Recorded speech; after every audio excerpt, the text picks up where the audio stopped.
جب ہم سارا دن کام کر کے رات کو اپنے بستر پر لیٹتے ہیں تو فوراً نیند آ جاتی ہے، یا پھر لیٹ کر اپنے موبائل فونز میں سوشل میڈیا کا بے مقصد استعمال کرتے ہیں، جس سے ہماری نیند میں خلل پیدا ہوتی ہے اور ہم وہ رات بے چینی میں گزارتے ہیں۔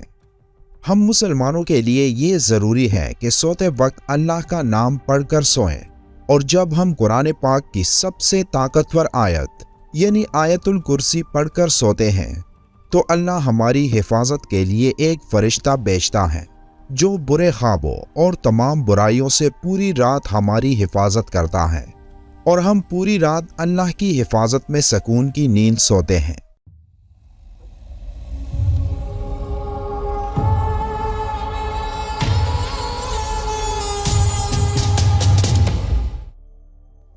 قرآن پاک کا ہر ایک لفظ ایک معجزہ اور تمام انسانیت کے لیے ہدایت کا راستہ ہے، لیکن قرآن میں کچھ آیات ایسی بھی ہیں جو اپنے اندر موجود خصوصیات کی وجہ سے ایک اہم مقام رکھتی ہیں، اور قرآن میں آیت الکرسی کو وہ مقام حاصل ہے جس میں اللہ کی حاکمیت اعلیٰ کا بہترین خلاصہ موجود ہے، اور جس کی بنا پر یہ آیت قرآن کی سب سے بڑی اور سب سے اہم آیت تسلیم کی جاتی ہے۔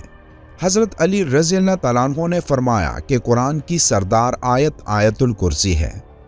جب ہم اس آیت میں موجود مقصد کو تلاش کرتے ہیں تو ہمیں معلوم ہوتا ہے کہ اللہ نے ہم پر کتنی نعمتیں نازل کی ہیں، تو ہمیں اللہ کے سامنے سجدہ کر کے اس کا شکر ادا کرنا چاہیے۔ لیکن بعض دفعہ ہم اپنی مصروف زندگیوں میں اتنا کھو جاتے ہیں کہ ہم اپنے ارد گرد اللہ کی نعمتوں کو نظر انداز کر دیتے ہیں، لیکن کہیں نہ کہیں ہمیں ہمارے ناشکرے دل کے اندر یہ خالی پن محسوس ہونے لگتا ہے کہ ہم جو بھی کچھ کر رہے ہیں یہ اللہ کے حکم اور فضل کے بغیر ممکن نہیں، تو ہم اس کا شکر کیوں نہیں ادا کرتے؟ اگر کہیں یہ تمام نعمتیں اللہ ہم سے واپس لے لے تو تب ہمارا کیا حال ہوگا؟ یہ سوال جب کسی کے ذہن میں آتا ہے تو وہ اللہ کی ان تمام نعمتوں کا شکر گزار بن جاتا ہے۔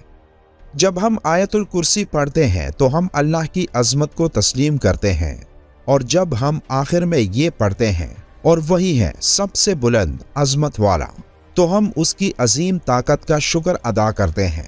اور جب ہم ہر نماز کے آخر میں آیت الکرسی پڑھتے ہیں تو اللہ ہمارے دلوں کو اپنی نعمتوں اور شکر سے بھر دیتا ہے۔ حدیث پاک میں آیت الکرسی کو قرآن کی سب سے افضل آیت قرار دیا گیا۔ بچپن سے لے کر اب تک دن میں کئی مرتبہ ہم اسے پڑھتے ہیں، گھر سے نکلتے وقت، گھر داخل ہوتے وقت، سفر میں، کسی بھی مشکل یا مصیبت میں، لیکن اکثر اوقات اس کے معنی سے ناواقف ہوتے ہیں۔ حدیث پاک کے مطابق ہر فرض نماز کے بعد اسے پڑھنے سے جنت میں داخلے کی ضمانت ہے۔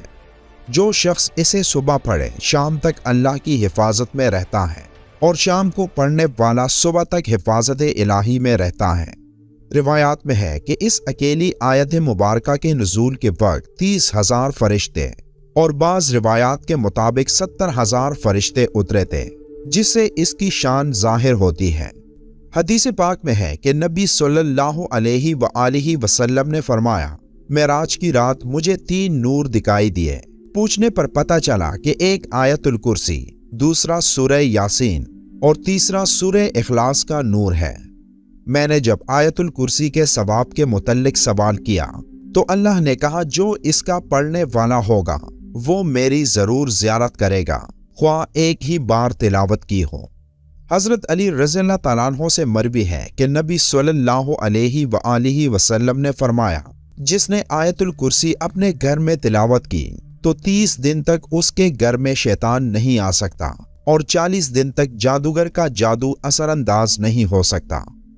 آیت الکرسی کی پہلی آیت کا اختتام اللہ کے 2 خوبصورت ناموں پر ہوتا ہے، یعنی الحی اور القیوم، یعنی وہ ذات جو خود اپنے بل پر قائم اور سب کو قائم رکھنے والی اور سب کو سنبھالنے والی ہو۔ اب حیرت انگیز بات یہ ہے کہ اس پہلی آیت کے پہلے جملے کا اس آیت کے آخری جملے کے ساتھ ایک گہرا تعلق ہے۔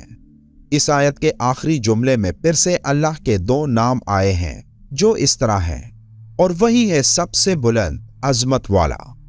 اس آیت کے دوسرے جملے میں اللہ فرماتا ہے، نہ اس کو اونگ آتی ہے اور نہ نیند۔ تمام مخلوقات وقت کے ساتھ سست پڑ جاتے ہیں، آرام مانگتے ہیں، نیند چاہتے ہیں، سوئے بغیر رہ نہیں سکتے، اور نیند موت کی ہی ایک صورت ہے۔ اس لیے اس آیت کے اس حصے میں ذکر ہے کہ وہ ذات پاک، زمان و مکان کا حاکم، طاقت کا سر چشمہ، ہر لحاظ سے مکمل اور چوکس، اپنی مخلوقات کے ہر ذرے سے باخبر ہے۔ اب اس آیت کے 8ویں جملے میں دیکھیں کہ اللہ کیا فرما رہا ہے، اور اسے زمین و آسمان کی حفاظت تک آتی نہیں ہے۔ اس آیت کا دوسرا جملہ اصل میں اس کے 8ویں جملے کے ساتھ کنیکٹڈ ہے، جس میں اللہ یہی فرماتا ہے کہ نیند اور آرام اس کی پیدا کردہ مخلوق کے لیے ہے، اور اللہ نہ سوتا ہے اور نہ اسے اونگ آتی ہے۔ اب تیسرے جملے میں ذکر ہے جو آسمانوں میں ہے اور جو کچھ زمینوں میں، سب کچھ اسی کا ہے۔ اس بات کو سمجھنے سے پہلے ہمیں دو ناموں کو سمجھنا ہوگا، ایک ہے مالک اور دوسرا ہے ملک۔ مالک کا مطلب ہے اونر، اور ملک بادشاہ کو کہتے ہیں۔ اب ان دونوں میں بہت زیادہ فرق ہے۔ ملکیت چیزوں کی ہوتی ہے، جبکہ بادشاہت لوگوں پر کی جاتی ہے۔ اس آیت میں اللہ فرماتا ہے کہ جو آسمانوں میں ہے اور جو کچھ زمین میں ہے، سب کچھ اسی کا ہے، یعنی وہ ہر چیز کا جو اس نے پیدا کیا اس کا مالک ہے۔ اب اس آیت کے 7ویں جملے میں اللہ فرماتا ہے اس کی کرسی سب آسمانوں اور زمین پر حاوی ہے۔ جب اللہ اپنی کرسی کی بات کر رہا ہے تو مطلب کہ وہ اپنی بادشاہت کی بات کر رہا ہے، اس لیے اللہ مالک بھی ہے اور ملک بھی۔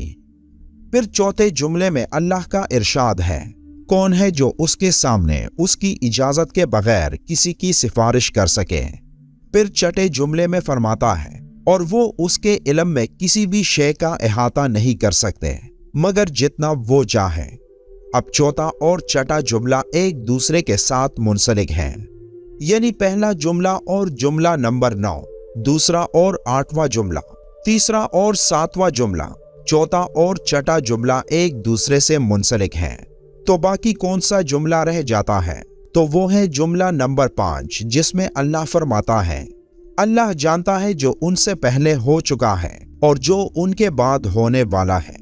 یہ جملہ اس آیت کے بالکل درمیان میں ہے، جس سے پہلے اور جس کے بعد جو کچھ بھی اللہ نے بیان فرمایا، اس کے بارے میں اس 5ویں جملے میں فرمایا کہ وہ سب جانتا ہے اور اس سے کچھ بھی چھپا نہیں۔ اب اللہ کے سوا ایسا کون کہہ سکتا ہے؟ بے شک قرآن اللہ کے الفاظ ہے، جس کی ایک ایک آیت ہمارے لیے ہدایت کا راستہ ہے۔ اللہ تعالی ہم سب کو قرآن کریم سمجھ کر پڑھنے والا اور اس پر عمل کرنے والا بنائے، آمین۔ ویڈیو کے آخر میں ایک بار درود شریف پڑھنا مت بھولیے گا۔ ملتے ہیں ایک اور معلوماتی ویڈیو میں، تب تک کے لیے اللہ حافظ۔